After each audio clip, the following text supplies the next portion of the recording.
So imagine that you sit at a table to eat, but you have some glasses on that are almost like a microscope.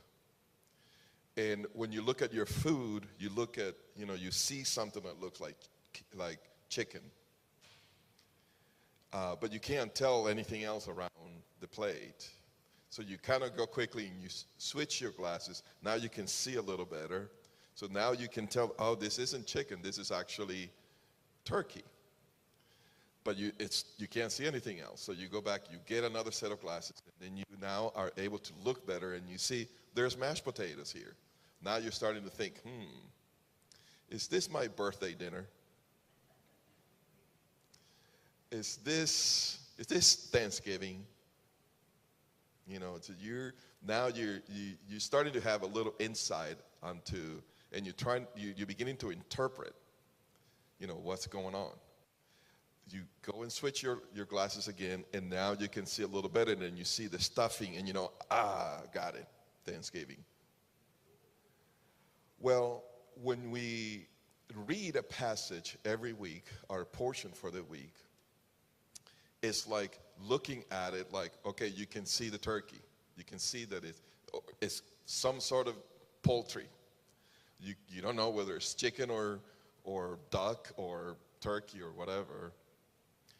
And what I want to help you today is I want to give you a new set of glasses, at least for the book of Numbers, so that you can back up a little bit and say, oh, I see, this is a Thanksgiving meal.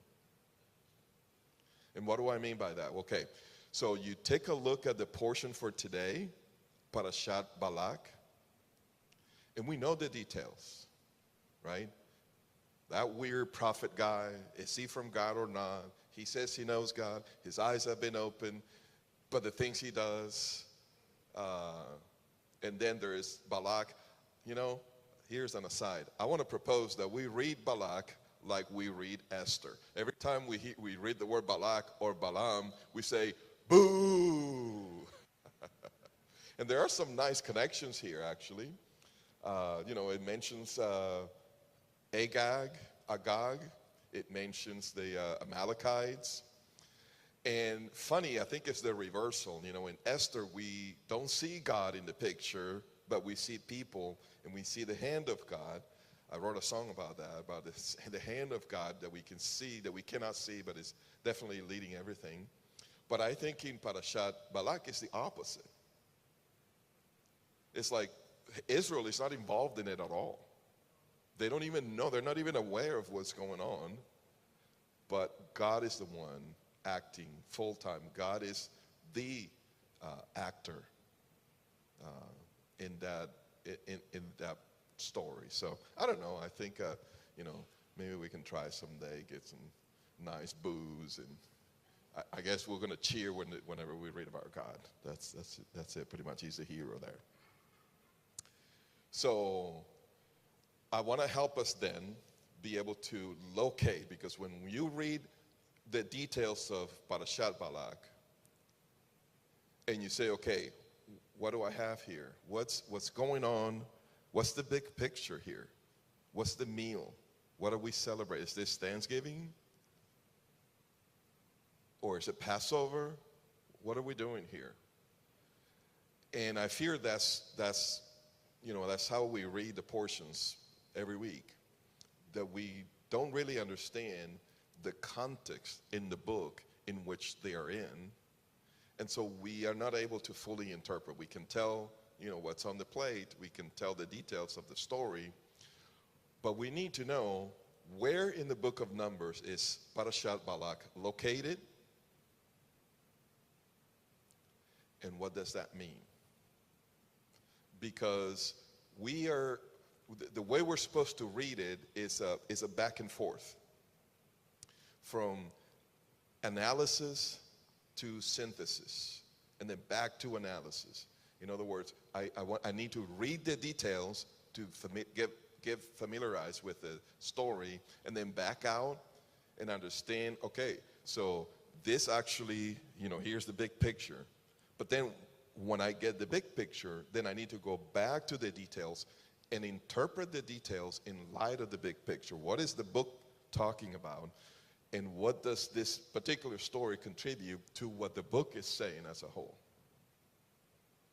So in order to do that, we're going to go through what you have been, I gave you a big break on this. You haven't heard my voice for a while. So you haven't heard me talk about the plot structure.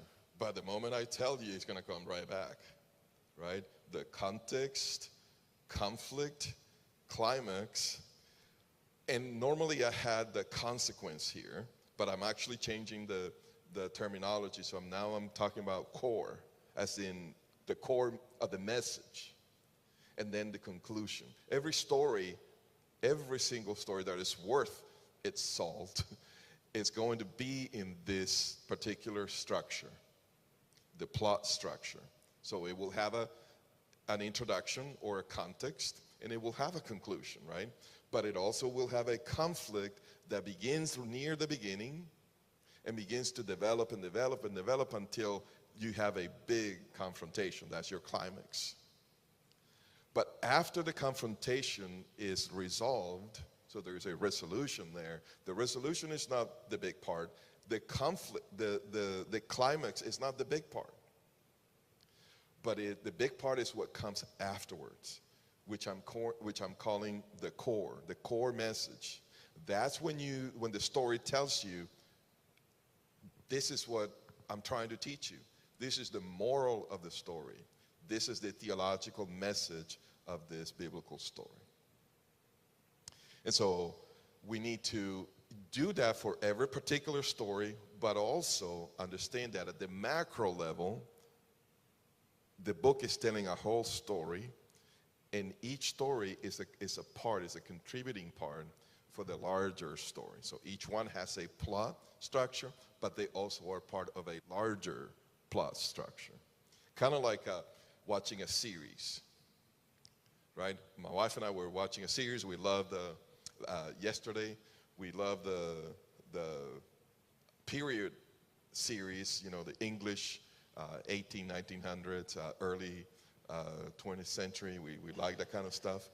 And so, I noticed there were 5 episodes, and towards the end of the 4th one, you had your confrontation. So I knew the 5th episode, they were just going to end up all the loose pieces and tell you what the whole thing was all about. If you know what to listen for, you can enjoy it better. And Scripture is the same way. So let me tell you that besides this plot structure, then we also have a literary structure. That's what we are more familiar with.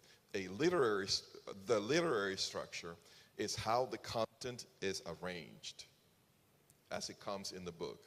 So you'll have a section. So for instance, in the book of Numbers, you have 4 sections. You have 4 big sections. You have one section going from chapter 1 to 10. You have a section beginning in chapter 11, and it goes all the way to chapter 20. Then you have another section from 20 to 25. That's where Parashat Balak is, isn't it, right? Numbers 22 to 25. So it's in that 3rd section. And then you have finally a final section between chapters 26 and 36. So that arrangement in itself, it only tells you what's in the book. You arrange the content. But then you need to take that arrangement and see how it fits into the plot structure. So let me begin to share that with you a little bit. The plot structure, the context or the setting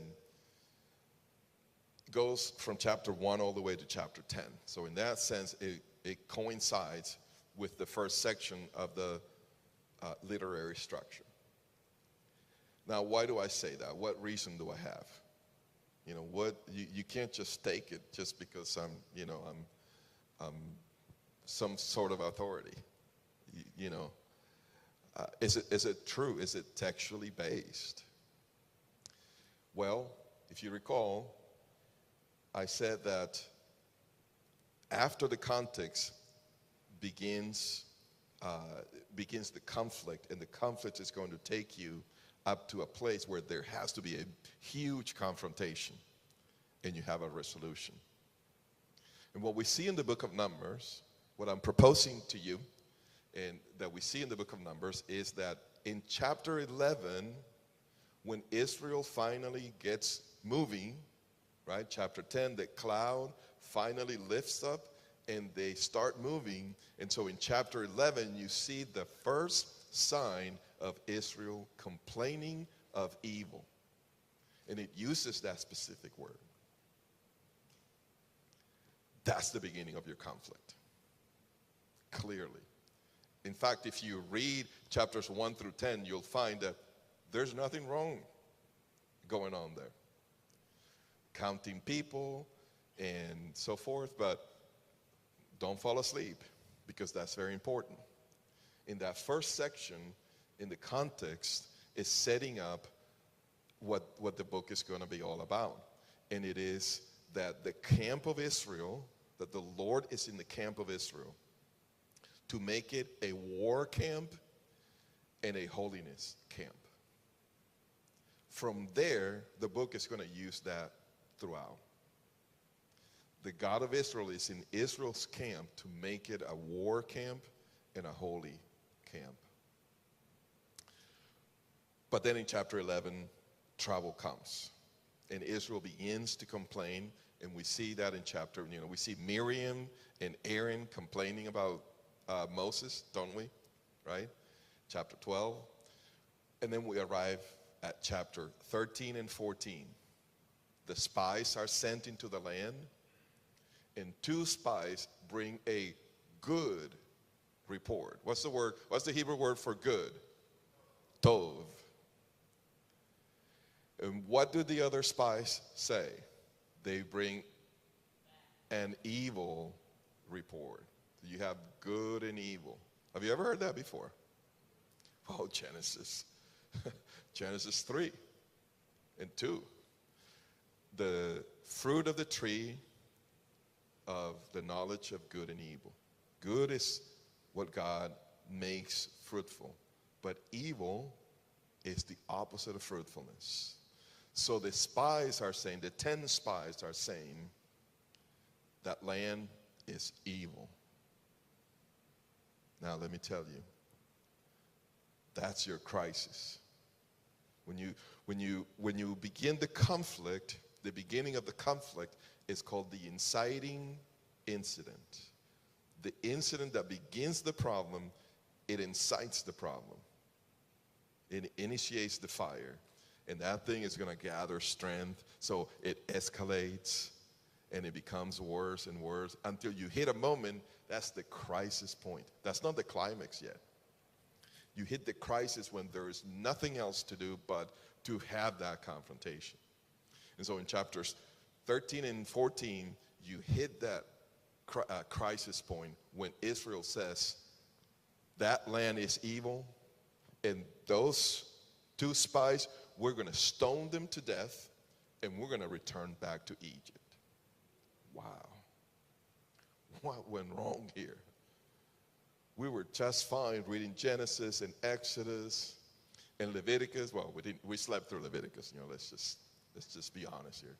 But we get to Numbers, and we slept through half of Numbers because, all that counting and all that kind of stuff. But then we woke up when they started complaining, and then now it's like, whoa. Slow down. You're going to do what? The Lord has to come. The Lord comes, and that's your confrontation. But there's a surprise in the confrontation, because, see, when you have a confrontation, you have 2 parties. Look, when you're reading the stories, look for the 2 parties and see when they enter into a confrontation. That's usually going to be your climax. But be careful. Sometimes you get, like part of the crisis, it may look like the climax, but it's not yet. So here you see, the spies, you have two sides there, right? Two entities there, apparently going into a confrontation, but that's not it, because there is a bigger one coming. So when the Lord comes, he tells Israel, well, he tells he says to the spies, you have to die right now. He says to the generation that came out of Egypt, you will not enter my rest. And the Lord intended to destroy them and begin anew with Moses. So Moses would have been the new Jacob. Out of Moses would have come however many tribes. And Moses goes into intercession mode. And he says, Lord, what are the nations going to say about you? That you didn't have the power to get them into the land, and that's why you destroyed them here. Don't do such a thing. And God says, that's exactly what I wanted you to say. I was looking for a man to stand in the gap, a man or a woman to stand in the gap, to intercede. And so he relents. So here's what's going on here, because the language is here is very important. God swore. When God takes an oath, there's no changing of the mind. There is no relenting. This thing is going to happen. So he took an oath that this generation would not enter the promised land. But the promise to the nation of Israel, it's still intact. Because he said, I can start with you, Moses. You are a descendant of Abraham, Isaac, and Jacob. I wouldn't be violating my faithfulness to Israel at all if I started with you. So what we see here is what I've talked about in the past, that the promises to Israel, the covenant promises to Israel, are irrevocable. They cannot be retrieved, and they will not be retrieved, because they too are part of an oath. Right? Isaiah says, if the sun and the moon stop shining and being, so if you wake up one morning and there's no sun and there's no moon, then you can say, God must have rejected Israel. Replacement theology was true. But if you wake up in the morning and the sun comes up, if you're the enemy of Israel, shucks. God is still faithful to Israel. Apparently, this is never going to change. So, might as well give it up. So, the covenant promises are irrevocable to the nation. However, every generation and every individual needs to qualify themselves to be an heir of the promise. It's not automatic. It is by faith, by faithfulness. And so that generation came to the point in which they disqualified themselves as a generation. Only 2 individuals were able to enter the land. Caleb and Joshua. Not even Moses. We see that later on in the book of Numbers. So that's the big climax. In the intercession from Moses, that's your resolution. Now, when we come to that point, we are in chapter 14. That's the end of chapter 14. You still have a lot of book left. What are you going to do with all that? What is the meaning of all that? Well, it took me a long time to figure that out, just trying it, okay, so we have the climax here, we have the resolution. Now, you should have the core. That section where it tells you, is the most important section, where it will tell you, the story is going to tell you, here is the core message of the story. But you have chapters 15 through 36. It can't be that long. Well, number one, don't tell the Bible it can be. Because its author is definitely not in a box. He can do anything. All right, so my mind is open. Let's keep reading. We need to steward very well this job of reading Scripture. It is a big job, just reading scripture. And so I kept on reading and trying different things in my mind. Will it be this? Will it be that? How about this? About that? And here's what I realized. And here's what I'm going to share with you, that the core section of the book of Numbers is a very extended one. In fact, it has 4 parts. But the 4 parts, they repeat each other. You see the same themes time and time and time again. That's where I knew, okay, this has to be a whole section together, because it's saying the same thing in different words. So we're going to pick it up in chapter 14. Numbers 14. I know, we're talking about chapter 22. We may touch there around 5. Just kidding. So chapter 14, I'm going to work our way through this quick. We're going to begin in verse 21. Numbers 14, 21.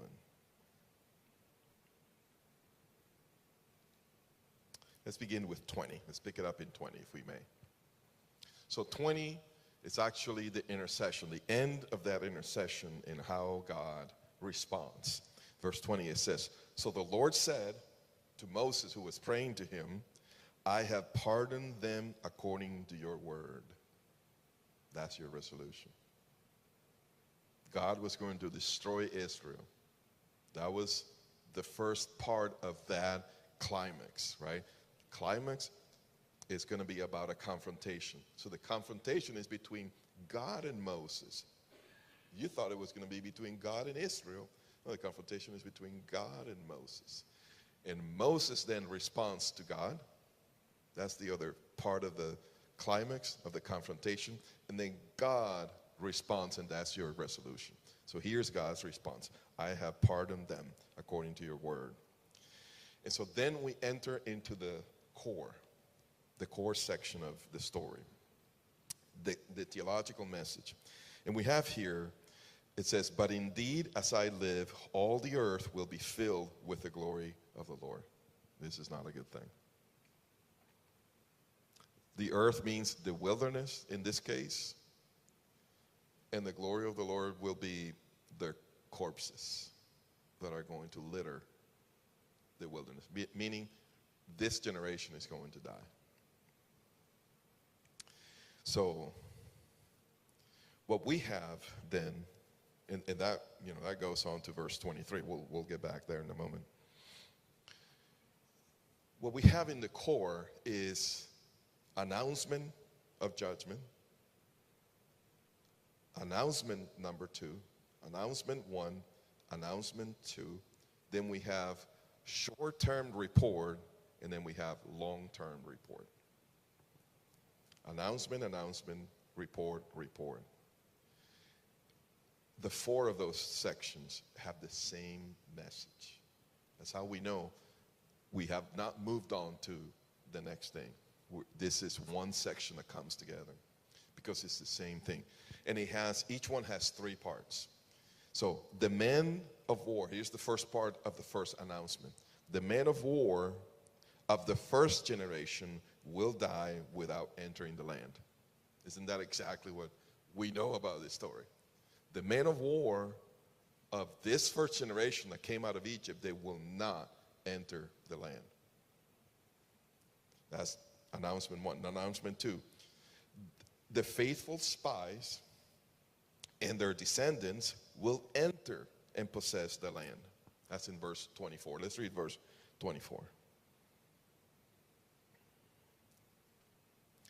"But my servant Caleb, because he has had a different spirit and has followed me fully, I will bring into the land which he entered, and his descendants shall take possession of it."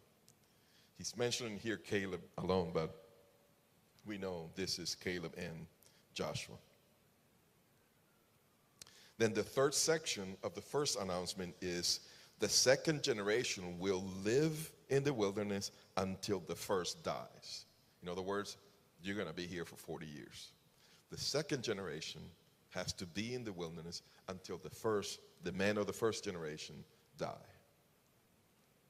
That's easy. We understand that. We knew these things. Announcement number 2 is going to say the same thing. Look, it says, the man of war of the first generation will die without entering the land. Exactly the same thing. We see that in verse 26. So let's read 26 to 30. Chapter 14, 26 to 30. It says, the Lord spoke to Moses and Aaron, saying, how long shall I bear with this evil congregation who are grumbling against me? I have heard the complaints of the sons of Israel, which they are making against me. Say to them, as I live, says the Lord, just as you have spoken in my hearing, so I will surely do to you. Your corpses will fall in the wilderness, even all your numbered men, according to your complete number, from 20 years old and upwards, who have grumbled against me. Surely you shall not come into the land in which I swore to settle you, except Caleb and the son of Jephunneh and Joshua the son of Nun. So this is a reiteration of the same thing. This generation, the men of war of this generation, they will not enter the land. You see how it is so important then that we understand the first part of the book?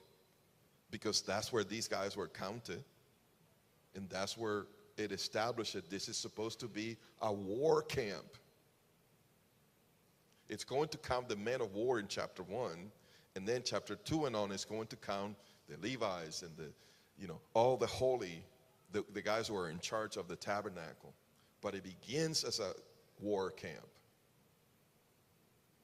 That's extremely important because in chapters 13 and 14, Israel refuses to go to war. You see the contradiction there? You're supposed to be a war camp, but they failed. And we're going to see many instances in which the failing has to do with failing to sanctify the people who are supposed to be the priests. So Korah and his company, that's where they come in. This is supposed to be a holy camp. You can't bring these guys who are not part of the family of Aaron for them to attempt to be ministers as priests. No. You were not counted at the beginning of the book for that job. You were counted for a different job. So that dynamic of the holy camp and the war camp is extremely important to catch at the beginning of the book. And so here, again, the Lord says, you guys are not going to enter, but the 2 spies who were faithful, them and their descendants, they will inherit the land. So the second part of verse 30, that's where it says, except Caleb, right? Except Caleb, the son of Jephunneh, and Joshua, the son of Nun, they will enter. They will enter. And so that is the second announcement, point number 1. Point number 1 and 2, right? The first generation will not enter. The spies will enter and their descendants. And then point number 3 of the second announcement is that the second generation will live in the wilderness 40 years until the first dies. And we catch that in verse 32. So 14:32.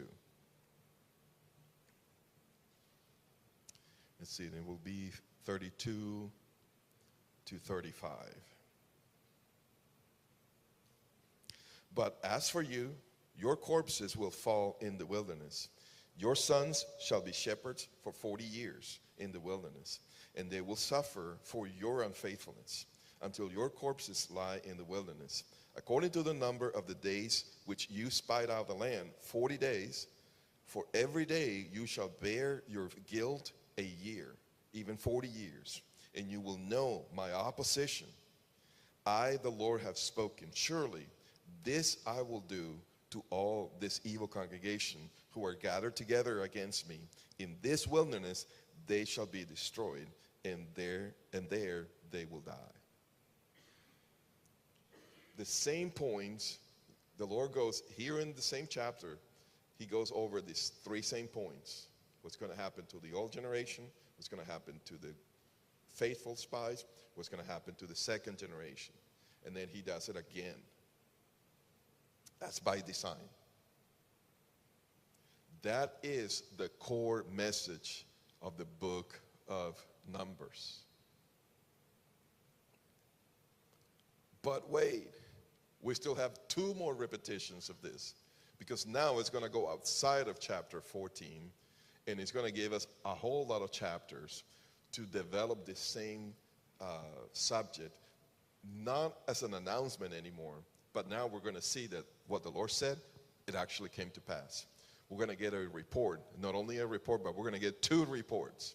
We're going to get a short-term report of how these things happen, what the Lord predicted, how they happen, and then we're going to get a second report that is going to look, hint, hint, it's going to look to the end times. That's what the Torah does. The Torah, for every single book, every one of the 5 books, at this place of the core message, has these prophetic announcements about Israel in the end times. The Torah is the foundation for the prophets. Not only because the prophets call the people to faithfulness to the Torah, but because the Torah is the one that establishes the plan for Israel in the end times. And the prophets, they add detail to it. So let's read these reports really quick. First, the short-term report.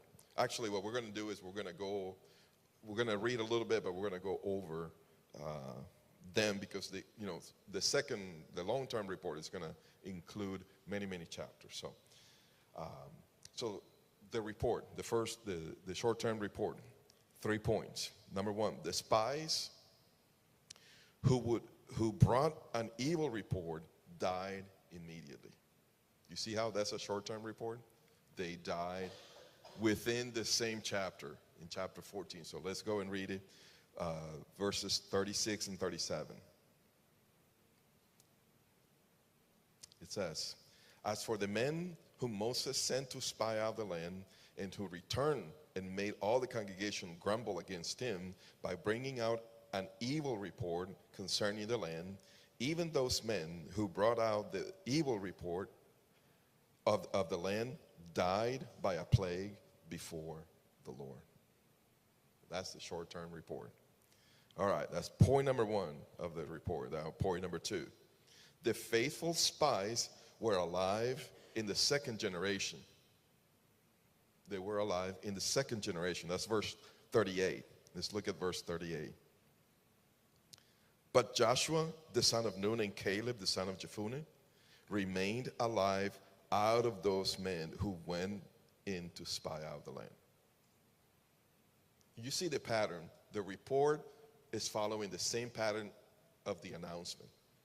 The first point of the announcement was, here's what I'm going to do to the first generation. Here's what I'm going to do to the spies. And then here's what I'm going to do to the second generation. So here, the order is a little bit reversed, but we have the same elements. First, here's what the Lord did to the spies, to the unfaithful spies. Then, the spies, the unfaithful spies, as they are part of the first generation, right? Then the faithful spies, they lived, they were not killed. And then we get a report about the second generation in verse 39. Let's go back there, verse 39. "When Moses spoke these words to all the sons of Israel, the people mourned greatly. In the morning, however, they rose up early and went up to the ridge of the hill country, saying, 'Here we are.'" Okay, we changed our mind. I'm sorry. We're going to go up and conquer the land. And the Lord says, no, that's not how it works, guys. I already took an oath that all of y'all were not going to enter. You're going to come the next day and you think you can just waltz your way and, just saying sorry. No, that's not how it works.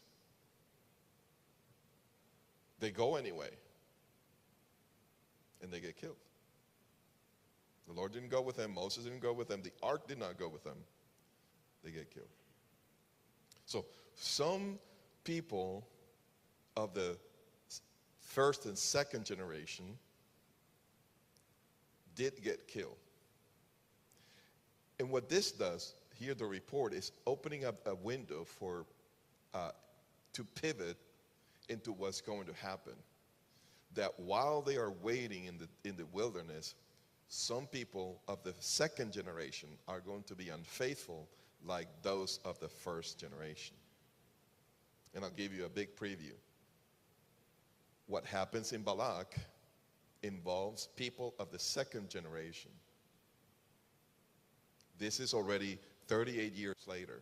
People of the second generation go in and they partake of the sacrifice with the daughters of Moab.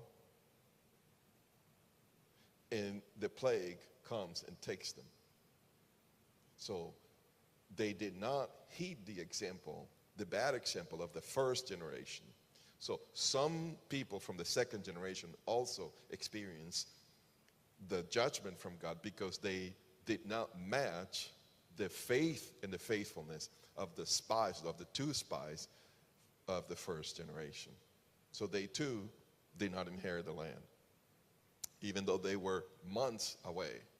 The end of Numbers is just probably a couple of months away from entering the land. But we have the long-term report. And here is going to take us through from chapter 15 to chapter 25, our portion. So all of this, just to, make a little reference at the end so that we understand where is Parashat Balak located? What's happening here? What are we celebrating in this plate? Now we know we have what we have on the plate. What's the celebration? What's the context here? Okay, so the long-term report begins in chapter 15. And here's a crazy thing. When you read Numbers and you are awake, after chapter 14, sorry, Mark Davis, and you are awake, right after chapter 14, you jump into chapter 15, and if you're honest, you have to say, what just happened here? We just had all this stuff happening in 13 and 14, and all of a sudden, we go and talk about some sacrifices, and put on the tzitzit, and the Shabbat, somebody broke the Shabbat. It's like, what's going on here? And I'll tell you, part of my, in one of my classes at school, I had to, there was an assignment, we had to create a chart of all of the book of Numbers as a whole. Or do some other, like go to some other conference. So every single person from my class, they decided, we're going to go to that conference. And I said, no, absolutely no. I need to know what the book of Numbers says. So I did my assignment. And every commentary that I checked had the book of Numbers organized in geographical locations. So here's the camp is at Mount Sinai, and then they begin moving, and then it tells you all the locations. So it went to the edge of the land, and then it went back over here. And I was like, there's no way that the creator of the world, the most creative mind, is going to tell us a story based on geographical locations. I mean, imagine, I don't know, Cinderella. And Cinderella lived in this place, and then she moved to that place, and then she moved to this place, and then she moved to that place, the end. What kind of a story is that? What kind of a creative mind is behind that kind of story, right? It can't be. This has to follow the plot pattern. And when I presented that to my professor, he was like, he didn't know what to do with that. But it's true. You can't deny it. You don't tell a story just like a log, like a travel log. That's not a story. That's a travel log, but that's not a story. And so here we come to this section where it begins to go crazy, like, okay, I don't know how it fits. Chapter 15 is talking about this. Then chapter 16 through 18 is Korah, the rebellion. How does it fit? Maybe I can see the connection from the beginning to the beginning of the book, right? Holiness, these guys are not priests.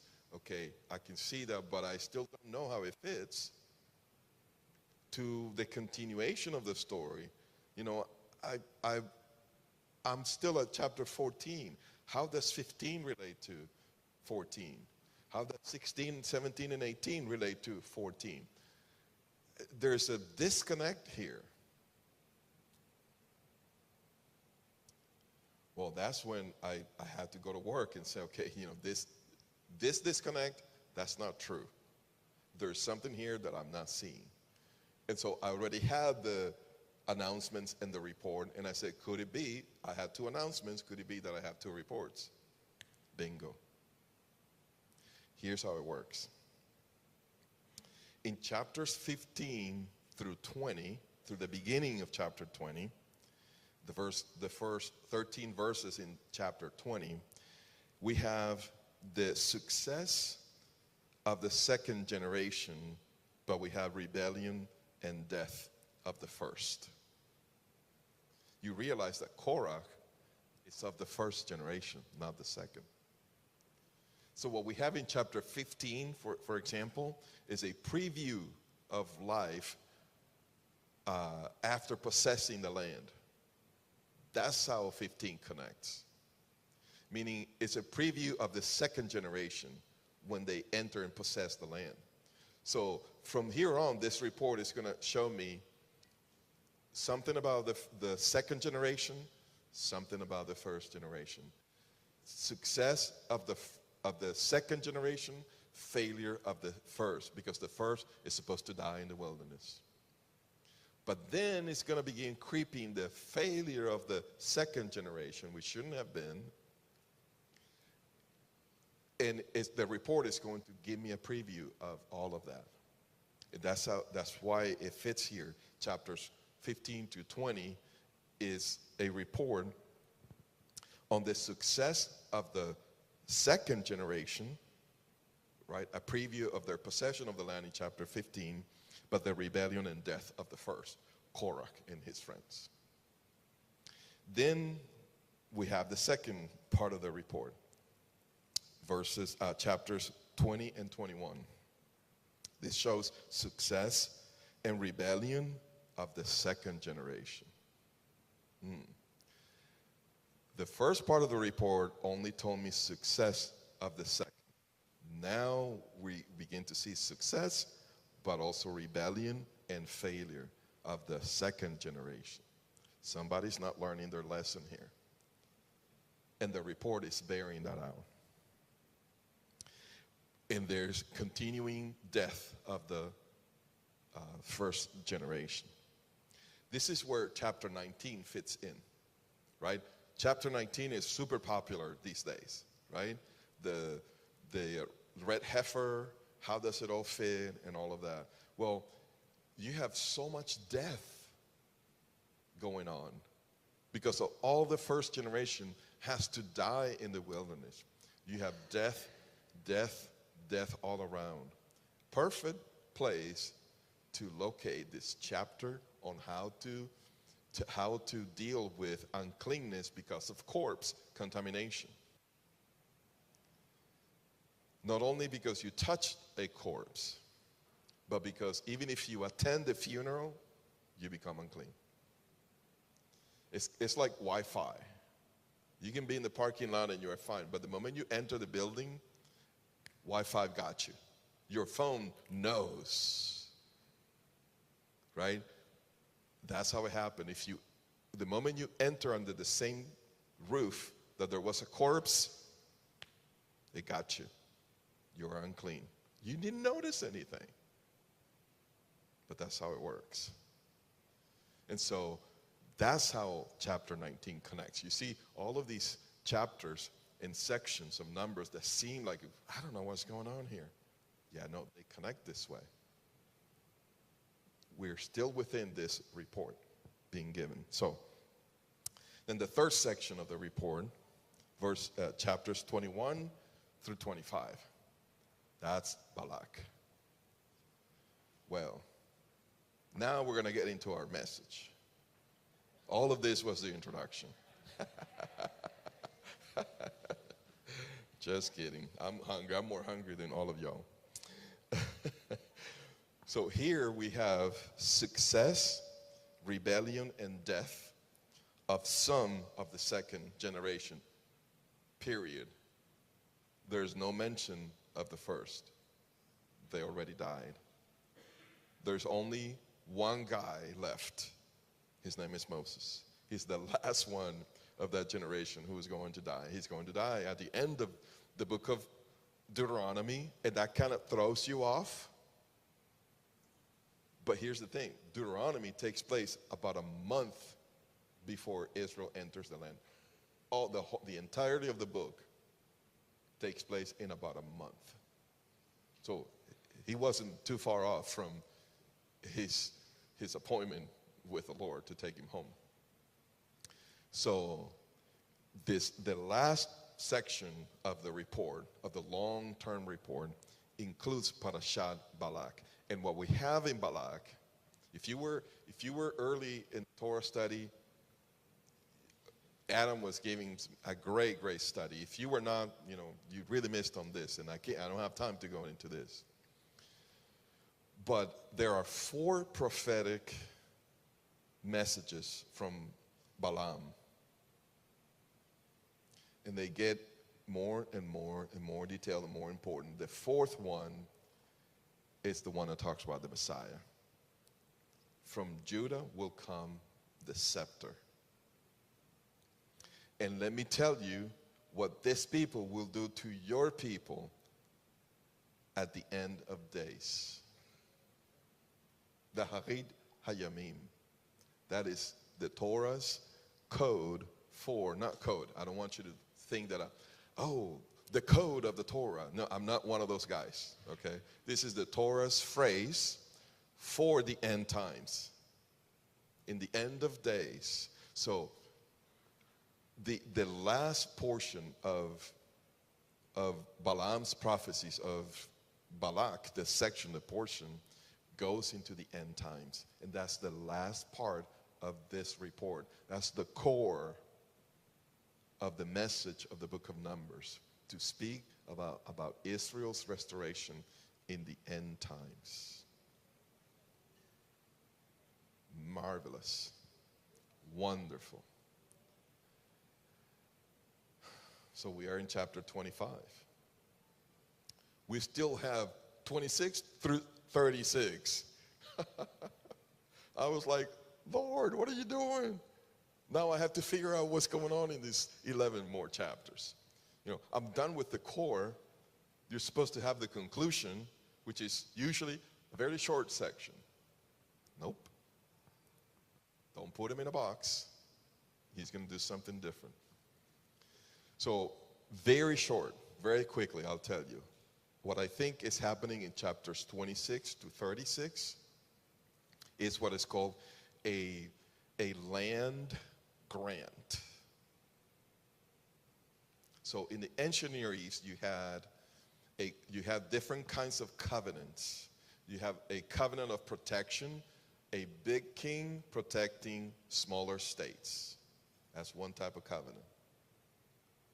But there were other ones, and one of them was a land grant. So when you would become a king, you will have people, working for you at the court. Your closest, like Daniel, right, was in the court of the Babylonian kings.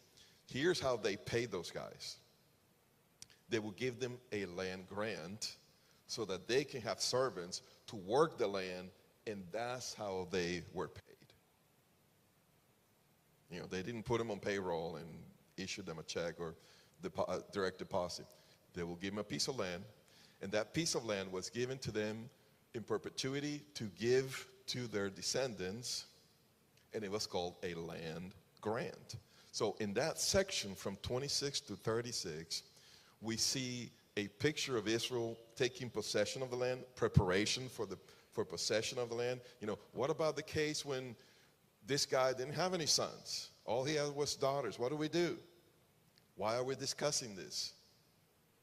Because number one, we're in preparation to possessing the land, and number two, because they are given a land grant. It is a covenant in which the Lord is giving individuals in Israel the possession of the land. That's your conclusion. That's for the second generation. That's how it ties in. And so when we sit next to read the next portion of Numbers, then we can locate ourselves. Where are we? What's on my plate? What are we celebrating? And I hope that helps. Let's pray.